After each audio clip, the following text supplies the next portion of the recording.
All right, so this is a suggestion via a channel member. The name of the video is Stephen A. Smith. This is why Trump won again. All right, let's get it. Let's do it. Let's jump into it. Welcome back, America. We're here with a dear friend of mine, Stephen A. Smith. And Stephen A. Smith and I met many years ago at a radio event. Yeah. And as I recall, Stephen A., you can correct me if I'm wrong, and I know you will. You came up to me and you said, I'm a fan of yours. I don't always agree with you. That's right. But I like the way you do radio. And I said, there's the great Stephen A. Smith. Yes. He's a fan of mine. Yes. And we've been friends ever since. We don't agree on everything, but we are very agreeable. And so, guys, there was once a time where it was completely fine not to even have to point it out that you don't agree with everything. Like, who agrees with everything? That's weird. If you do find out that the person that is the closest to you, you are in complete and full agreement with them, you may be stuck in an echo chamber. You need to escape that, bro, because that is nuts. Don't do that to yourself, okay? Gonna be honest. But all right. this is what I wanted to ask you. More and more, you're in the world of non-sports. You're talking about current events, and talking about politics, philosophy, you know, whatever, which is a good thing. And I noticed the other day you're talking about it, and you don't line up with one party or another. You don't really line up with one philosophy or another. And you're kind of calling out Democrats and saying, you know, you got to get with your program. You got to fix what you're doing. You can't keep doing what you're doing and you're going to lose. And you took a lot of hell. So my question to you is this. Isn't this kind of stereotypical that people expect a sports guy, a black guy on ESPN to toe the line or else? And yet, you know what? Because of you, I watch more and more ESPN, and I don't find that to be the case at all. I find a lot of different opinions and a lot of different guys in a lot of different areas. But isn't that problematic? It's problematic, but I wouldn't confine it to the world of sports. I think that the Democratic Party have been very adroit and skilled up until recently in really coming across as if they have this high moral ground to stand on and essentially guilting people into believing whatever it is that they're singing about. And I think that ship has sailed now. I think it's with done. the latest election results, the American people have spoken. There's no way around that. When you consider the fact that Donald Trump won all the swing states, that he basically elevated his cachet in every demographic that you can find, he won the popular vote as well as the electoral college vote. It was an indictment against the Democratic Party.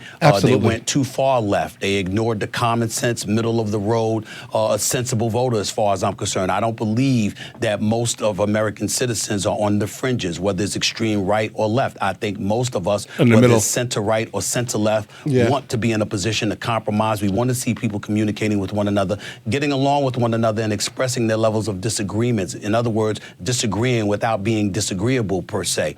And we didn't see that. And as a result, when you engage in demagoguery and fear mongering, and that's your battle cry in order for you to receive votes, the American people said enough of that nonsense, and I'm happy about that. And so the fact that I speak up about that and people attack me, you know me well enough, Mark, like you said, you and I go back about 20 years now. I could give less than a damn about them attacking me or whatever the case may be. I'm a fair-minded individual. I'm going to call balls and strikes like I see it. And I think that this, just like in 2020, one could argue that folks did not vote for Biden. They voted against Trump. I think in this case, it wasn't about voting for Trump. It was about voting against the left and how extreme they became and how hypocritical their message was ultimately absorbed to be by the American people. That is why they lost this election, and that's why Donald Trump is going back into the White House. Okay, listen, what's funny is that I have said this exact thing, and I keep this in mind. I read the comments, and a lot of people are like, listen, no, they just love Trump. Bro, no, they don't. The majority, I would say, the easy majority of people who voted for Trump this year voted against the Democrat Party. Like, I'm telling you, the Democrat Party has an issue here. They have a virtue signaling issue. They have an issue with specifically finding some random niche subgroup to basically promote to the rest of the country, and then basically say, if you do not agree with this random very small part of the segment of society, let's say, if you don't agree with this ideology, you are a bad person. Well, how about this, Democrat Party? Going forward, if you do not understand that this is not an acceptable, course of action, maybe it's time for you to go. How about this? We will now start voting in, let's say, popular vote wise, Republicans, even though Republicans generally are not known for winning the the popular vote. What does that say? And unfortunately, I'm not even in the camp of believing that the Democrat Party is even going to be self-aware enough to realize that this was the issue. And not that everyone that voted against the Democrat Party is some type of ist or part of some type of ism. You get what I mean here, guys? I'm brainstorming here. But it stresses me out listening to things like this because I'm not sure they are self-aware enough to actually change the ways. I think that they're just going to keep losing, period. It's time for them to go, guys. That's it. When we come back, my question to you, Stephen A. Smith, is this. You say you probably voted. I think you voted for Kamala Harris. I did. Could you see yourself looking back on this, watching how Trump is conducting himself, watching his views, common sense, he says, that's my philosophy, it's common sense, reaching out to an awful lot of people on the Democrat side, even on the left. Could you now see yourself today voting for Donald Trump when we come back? Welcome back, America. Stephen A. Smith. So could you see yourself seeing what you see now? And obviously, Donald Trump can't run for president again, but if he could, under the current circumstances, could you see yourself voting for him? Quite possibly. I'm not going to sit up there and dismiss that anymore. I think we're beyond that. He would have to prove a lot, Mark. And I'm not talking about policy now. For a second, allow me to say this. What concerned me about Donald Trump and the reason I voted against him and voted for Kamala Harris was because I felt that he would be divisive, that he would create chaos because he demands such a level of loyalty and fealty to him. And that would take priority over governing our nation. That was my concern. And so I'm going to be honest, that's a very fair concern based off of how Trump generally conducts himself in public, right? If you do pay attention to kind of all the people that are kind of in his inner circle, it is loyalty. Not specifically saying that yes men need to be kind of like, brought close to him. It's just that, it's just purely loyalty. We could basically see that while, Biden's entire term was going. You can kind of see who was a Trump Republican versus a non-Trump Republican. It was pretty obvious who was kind of moving up in the ranks just by being loyal specifically to Trump. That in itself, coming from the eyes, let's say of like a centrist, for example, will see that and be like, that's weird. That's not something that we've experienced in politics in any meaningful manner before like that. So I don't like it. And I think that is a perspective that a lot of people did have when they saw, and actually when they see Trump specifically, how he acts in public and how he kind of demands everyone around him to just have complete loyalty, similar to how like mafioso, families run. Guys. So I'm looking for both sides to work across the aisle from one another. Having said that, when you see some of the things that he said, if he follows through on some of the things that he has said, it's not just about eradicating inflation, improving the economy, obviously controlling our borders. These are all things that I care about, make no mistake about that, and I certainly would support him in that regard. But it can't be just about fealty to him and loyalty to him. It has to be about getting the job done on behalf of what's in the best interest of the American people, as opposed to yourself, and not engaging in the kind of juvenile tendencies, tweeting all the time and going after people who are really much irrelevant in the grand scheme of things. You do things like that and you show that you're the adult in the room, yeah. I don't think anybody could dismiss Donald Trump at this particular moment in time, not just because of him, but because of what we've seen the Democrats do. We're not falling for it any longer. The American people aren't falling for it any longer. I voted Democrat, and I got to tell you something right now. I don't like the fact that I did. I don't like what I'm seeing. I don't want to hear about, we're about law, we're about a law. Nobody's above the law. Nobody's above the law. But then you go out and you pardon your son and you try to blame everybody else for it. I don't want to hear about defund the police. I don't want to hear about, there should be open borders. I don't want to hear this stuff.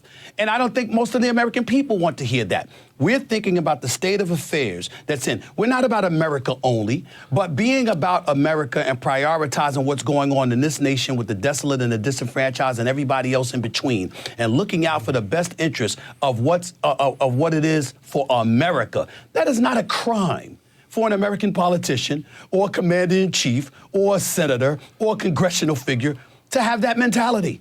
I want them to have that mentality. So I think about things along those lines.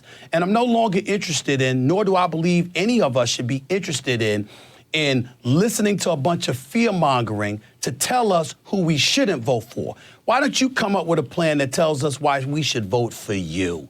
That's what I'm interested in. And if Donald Trump, J.D. Vance, Byron Donald, Marco Rubio, or the host of other Republican candidates coming down the pike, that's the kind of message that they're going to put forth, I'm down for it. I'm open-minded enough to make sure that I entertain that from a policy perspective. That's what I want for the American people. That's what I want for this nation. Absolutely respectable, bro. Completely. Like, I don't care who he voted for. It doesn't really affect me. But the fact is that if he instantly now realizes that, like, hey, listen, bro, this is a problem. We have an issue here. They're not getting it. They're still doing the same thing that made them lose the election. Right? Imagine. I'm fine with it, bro. Live your best life. That's why we love you, my man. Now, one quick question. I don't have a lot of time left. Sure. You get this all the time. Who's going to win the Super Bowl? Kind of a dumb question, but I like it anyway. Okay. I got to tell you something right now. You can never count out Patrick Mahomes, the reigning two-time defending Super Bowl champion. I don't know what that is, bro. This guy, Josh Allen, with the Buffalo Bills. No idea. The way he's looking right now, he's my leading candidate for league MVP honors. Okay. He looks absolutely phenomenal. It wouldn't surprise me at all if the Philadelphia Eagles played the Buffalo Bills in the Super Bowl and Josh Allen and the Buffalo Bills ended up winning a Super Bowl championship. The way this kid is looking, he's looking that special. I know.